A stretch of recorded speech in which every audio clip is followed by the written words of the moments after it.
It's the NHL playoffs, and you know it. Your LA Kings are in it, baby. After last night's win, what are we expecting throughout the series against the Edmonton Oilers? Find out in the next edition of Sideline Sports Podcast.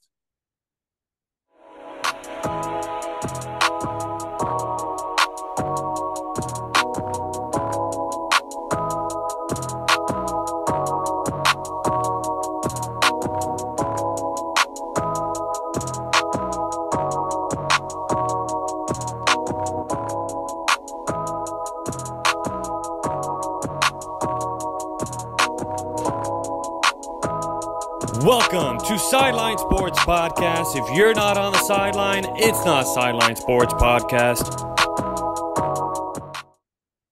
And welcome all back to another edition of Sideline Sports Podcast. Once again, I am your host, Alex Naveja. And if you're not on the sideline, it's not Sideline Sports Podcast, where we've got all the action going on for you guys for all SoCal sports. It's a pleasure to have you guys with us for another week. And remember, if you guys like all the content we're putting on here, make sure to give it a thumbs up, hit the subscribe button down below. And I want you guys to comment down your NHL predictions down below in the comments section. But without further ado, let's introduce the man right next to me right here. He goes by the name of Zach Dooley, the reporter for the LA Kings himself. Zach, how are you doing? And you know what? Pleasure to just have you on the show with us.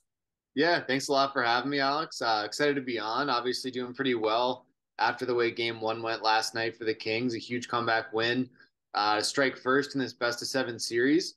But happy to be on and excited to talk some LA Kings. I mean, I got to say, that's a pretty good jump as far as to be able to go 1-0 in the series against a very strong Edmonton Oilers team that have always played strong against the Kings. But, I mean, first off, let's break the ice. And what were your thoughts on that game yesterday? I mean, it was a heck of a roller coaster ride for sure. Definitely was. Resiliency, for sure, is the name of the game, right? The Kings go down 2-0 in the first. They get a goal through Adrian Kempe to get back to within one, but they go down 2 midway through the third period. But it's a sign of what this team is all about. They're a resilient bunch. They never quit in games like that. They get one to come back to 3-2. They tie the game in the final 30 seconds to force overtime, and they capitalize on the power play in the extra session. So I think it's a really good sign of what this LA Kings team is. They're a group that doesn't quit, a group that doesn't give up, and a group that's not going to count themselves out despite being a couple goals down on the road in a pretty raucous environment like it was last night in Edmonton. So it's a tough situation for sure. The Kings didn't play their best, I think, for the first 40 minutes of that game, but they found a way to keep it close. They got saves and stops when they needed them, and they eventually found a way to come back. So it was a really, really big win on the road. At worst, now you're coming home with a split. At best, you're up 2-0 with home ice advantage. So it's a huge win on the road for the Kings. Really encouraging performance to get a win when they weren't at their very best. And I think that says a lot about this group. And I really like what you said, that they just did not give up. And I think one thing we were talking about before we even recorded was it was just things working in their favor towards the end of regulation, how they got the power play in their favor, taking advantage of the empty net, having the two-man advantage, and they really made the most out of it. And in the final moments when it really mattered most, they were able to tie up the game and able to go to overtime, and were able to get the job done. I mean, that just speaks a lot about this Kings team this year, right? Yeah, without a doubt, right? I mean, that's what the name of the game is. A playoff series, it doesn't matter what the score is in a game. It's a win or a loss. There are no moral victories in the postseason. So, if the Kings battled back and lost 3-2, all it is at this time of the year is a loss. So the fact that they were able to get the job done, they took advantage of the bounces that they got. They scored 2 on the power play. They scored at 4-on-4. So they won the special teams battle against one of, if not the best special teams unit in the league over on the Edmonton side. So it's a big win for sure. Whenever you can win on the road in the postseason and flip the script as it comes to home ice advantage, very key. So very, very good, very encouraging, very strong that the Kings were able to do what they did in game one. So with you being there in Edmonton, Zach, please tell us, what was the energy like there, the environment? I mean, I was watching it through TV, and man, it's electric there. And they take their hockey serious over there in Edmonton. But please, what was it like to be in the building there? That was a terrific atmosphere for sure. Hockey's huge up here. Game one, we experienced the series here last year in the first round, and we kind of knew what to expect coming in. The atmosphere, the energy, the environment, all top notch. From the pregame intros to the national anthem to the way that the crowd knows the game and follows along. Very, very cool. Playoff hockey is just another level. It's something very special. And the crowd here in Edmonton was exceptional. I'm sure it'll be exceptional again for game two. And then it's going to be very exciting to experience playoff hockey back in Los Angeles, just from those 3 games last year. The environment and the energy at crypto.com arena was through the roof. It was really cool. So while the crowd here is very special, it's a lot of fun to watch these games. Also excited to get back home and to experience that energy on home ice as well. Okay, you think us Los Angelinos can have a shot at surpassing the energy level of the Edmonton fans, or what do you think? Certainly hope so, right? LA Kings fans have been great all year. A really great energy. The Kings have been one of the best teams in the NHL on home ice this season, and a lot of that comes down to the energy and the passion that Kings fans bring. Edmonton has terrific fans, and as do the Kings. Expecting that energy level to be very high for Game 3 and Game 4 in LA. Hopefully that comes with a 2-0 series advantage. And when you have those opportunities, when you're ahead in a series or tied in a series, it bolsters the crowd that much more because you're spurring on a team that's playing very well. So the Kings fans are certainly going to be out in full. And I know that the players and coaches are going to be expecting that, and they're going to feed off that. And you mentioned the players, and you got an opportunity to talk to them right after game one. What was some of the reactions there in the clubhouse? What were some of the guys saying? I'd like to get a little bit about what their reactions were after that win. I think the big takeaway was that the Kings stuck to their game plan despite going down early. When you're down 2-0, there could be maybe a feeling of needing to open up the game and chase offense.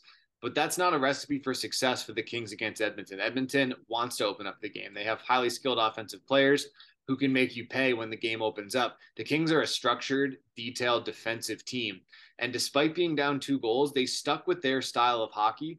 And I think that was really important because had that game gotten to 3 goals and not just 2, it would have been a very, very tall task for the Kings to overcome it. But they kept the game at 2 goals. They played their style of hockey. They checked effectively and efficiently, and they kept it to where they could be within striking distance. They got the goal from Kempe to make it 3-2, and it put them into a position where if they could pull the goalie, it would just take 1 shot, 1 bounce to tie the game. And that's what they got. They got on the power play. They played 6-on-4 with the empty net, and Kopitar found the game tying goal. So they got to that place by staying true to the way that the Kings play hockey.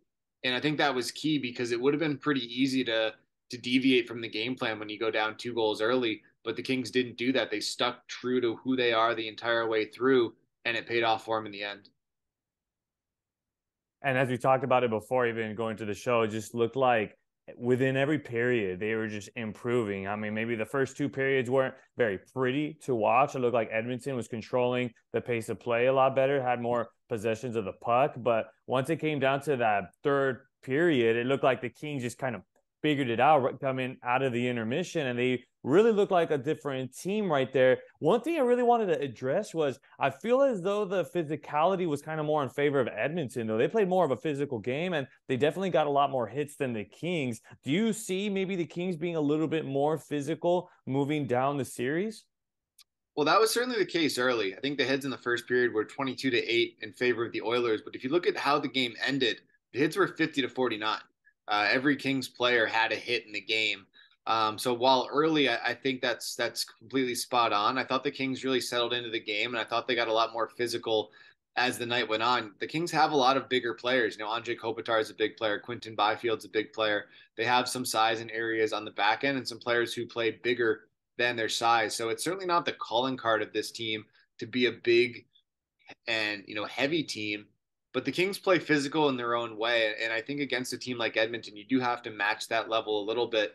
And I do think that the Kings are up for the challenge. They showed that in the 3rd period. They showed that in overtime as they kind of evened out the score a little bit as it came to the physicality department. So certainly impressed with the way that they they did grow in that area as the game went on, and something you want to see them continue for sure. Okay, and makes a great transition to what is the remaining of the series going to look like here. If the Kings want to surpass a really strong team like the Edmonton Oilers, what do you see them needing to do to be able to advance? I think there are a few keys for sure. And number one, it's playing the game the way that they want to play the game. The Kings don't want to play 7-6 high scoring, fun to watch hockey games. It's fun to watch as a fan when they do that, but that's not LA Kings hockey. The Kings are a defensive team first, strong goaltending, structured defense, forwards who check for their scoring opportunities. So the Kings want to play that style of hockey. And then it's about capitalizing at the other end when you get your chances. It's finishing on those great A's. It's being successful and timely on the power play, and matching what a very, very solid Edmonton team can do from an offensive standpoint. So I think the Kings want to play this series a certain way. It's no guarantee over the course of 7 games that they're just going to impose their style on Edmonton. But I think it was a really good sign that the Kings didn't get exactly the start or the game they wanted in game 1, but they still found a way to get the job done. If you looked at the series last year, when the Kings didn't play their game, they lost 6-0 in game 2. They lost 8-2 in game 3. This year, they didn't really play the game they wanted for 40 minutes, but they won 4-3 in overtime. And that's a big sign of development for this team. So the resiliency, the style of play, timely scoring are all going to be huge in this series. And it's going to be what could be a long one and a tightly contested one. That's for sure. Okay, certainly a much different team this year. I mean, keeping the games low scoring for now. I mean, it's barely game 1 in the books, but I mean, how about the journey to the Stanley Cup Finals? I mean, it's been a while since we've seen the Kings back in that environment, back maybe in 2014. You could correct me if I'm wrong, but what is it going to take for this Kings team to do it? Like, do they have the capabilities to be able to go back to the big stage and be able to compete and bring the Stanley Cup back to Los Angeles? They certainly have the ability to, but it's one game at a time, and that's the only way you can take it. You have to win this series first, and to win this series first, you have to win game 2, and you have to win game 3, and so on and so forth. It takes 16 wins to win a Stanley Cup against 4 different opponents, and it's challenging to do for sure. But the Kings are in a mode where they believe that they're in a position to challenge for that, right? They've traded now a first-round pick in 2 straight years for NHL talent. They acquired players who are free agents at the end of the year in exchange for a first-round pick. Their starting goaltender, Jonas Korpisalo, and one of their top 4 defensemen in Vladislav Gavrikov. These guys are important key players, and the Kings were willing to sacrifice future assets for help to win right now. So the Kings do believe that they are closing in on that stage. They've got a couple of guys who are currently battling injuries. Their second leading scorer, Kevin Fiala, and one of their leading goal scorers in Gabe Vilardi. If they can get those guys back, they're a very, very deep team up front. They've got a very strong top 4 on the back end, and it's going to be a game-by-game process. But, the Kings are a team that should be in that conversation for sure. Will they do it? We have to see how it plays out. But the team, if healthy and if they play the way they know they can play, they can challenge any team in the conference for sure. Okay, I'm gonna finish up the show with one question. How do you see game 2 going? Do you see them maybe going 2-0, bringing it back to LA, and maybe having a chance to give people a show here? What we know happened last year is that the pace and the aggression and the intensity is going to go up by a level in game 2. And I think that experience is key here because the Kings won game 1 last year 4-3 in Edmonton, and they lost game 2 6-0. They weren't ready, by their own admission, for the level that game 2 is going to rise. The Oilers are going to come out hard. They're going to come out fast, and they're going to be very, very aggressive and intense out of the gates. I think the experience that the Kings gained last year by seeing how that happened can only benefit them. They know what's coming. They know what they have to do to kind of embrace that challenge, and it's a matter of if they can meet it. I think that this team is prepared to do so. They have to weather the storm that Edmonton's going to bring, and if they play the way that they know they can play, they have, at the very least, a chance to take the series back 2-0 to LA. Well, there you have it, folks. That was Zach Dooley, from a reporter for the LA Kings, breaking it all down for you guys. What's it going to take for the Kings to be able to bring the Stanley Cup Finals back to LA. First, how can they beat the Edmonton Oilers, and what the key is going to be to progress through the NHL playoffs here in this one. That's all the time we have left here on Sideline Sports Podcast. We thank you all so much for tuning into this one. If you guys like this episode, please give it a thumbs up, hit the subscribe button down below, and hit the notification bell as well. You never know who we'll get here on the show. I mean, Zach Dooley, he's just the start of the many talented and big reporters that we'll be getting here on Sideline Sports Podcast. And you guys can definitely see Zach back on the show sometime soon. So, and if you guys like the content that he puts up, and if you guys like all the Kings talk, best in the business right here. I'll put his social media handles down in the description below so you guys can follow him and get all of his Kings takes and everything that you need to know about your Los Angeles Kings. And once again, Zach, thank you so much for joining us here on Sideline Sports Podcast. Pleasure to have you on here again. Yeah, thank you for having me. We wish you the best of luck. Safe travels from going to Edmonton back to LA and future endeavors. Zach, wishing you nothing but the best. Once again, thank you. Thanks, Alex. And once again, my name is Alex Naveja, host of Sideline Sports Podcast, saying hasta luego, buenas noches, everybody, and have a good one. And if you're not on the sideline, it's not Sideline Sports Podcast. Have a good one, guys.